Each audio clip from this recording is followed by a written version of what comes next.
ஒரு தலைமுறை வரலாற்று தெளிவோடு அரசியல் புரிதலோடு கிளர்ந்தெழுது என்பது தெரியாமல் எதையாவது பேசுகிறது. திராவிடம், தன்மானம், சுயமரியாதை, சமூக நீதி. எங்க இருக்கு சமகால நீதி?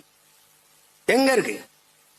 எங்க ஐயா கேட்கிறார், எங்க ஐயா மருத்துவர் 20 விழுக்காடு இடஒதுக்கீடு தா என்று. வன்னியர் தான் பெருத்த தமிழ் சமூகம், எனக்கு தா என்று கேட்கிறார். அவரே சொல்லுகிறார், குடிவாரி கணக்கெடுத்து சாதி வாரி கணக்கெடுத்து கொடுன்னு கேட்கிறார். அடுத்தது, நீங்க எதுக்கு 10.5 கொடுத்தீங்க? யாரை கேட்டு கொடுத்தீங்க? ஐயா 15 வந்துருச்சு, யாருக்கு இழப்பு? இல்ல 8 தான் வருது, யாருக்கு இழப்பு? நீங்கள் சாதி வாரி எண்ணுங்கள். வன்னியர் 2 கோடியா, 20 விழுக்காடா, 10 15? ஏற்போர் அதிகமா எதிர்ப்போர் அதிகமா பாப்போம். 10.5 நீங்க செயல்படுத்த முடிஞ்சதா? சட்ட வடிவத்தை பெற்றதா? 10.5 கொடுத்துட்டீங்களா படையாட்சிக்கு? வெறும் வார்த்தை, அவ்வளவுதான்.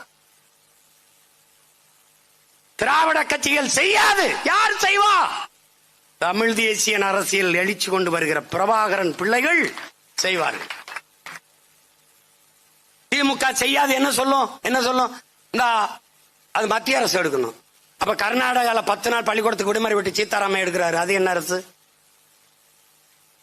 நீங்க கூட்டி வந்தீங்க கல்வி மாநாட்டுக்கு ஒருத்தரை, அந்த தெலுங்கானா முதல்வர் அவர் எடுத்தாரு, அவர் எந்த அரசு? பீகார் முதலமைச்சர் நிதிஷ்குமார் எடுத்தார், அவர் எந்த அரசு? ஏன்னா நீங்கள் எடுக்க மாட்டீர்கள். எடுத்தால் இங்கே பெரும் பதவிகளை அனுபவித்துக் கொண்டிருக்க குடிகளின் எண்ணிக்கை எவ்வளவு என்று தெரிந்துவிடும்.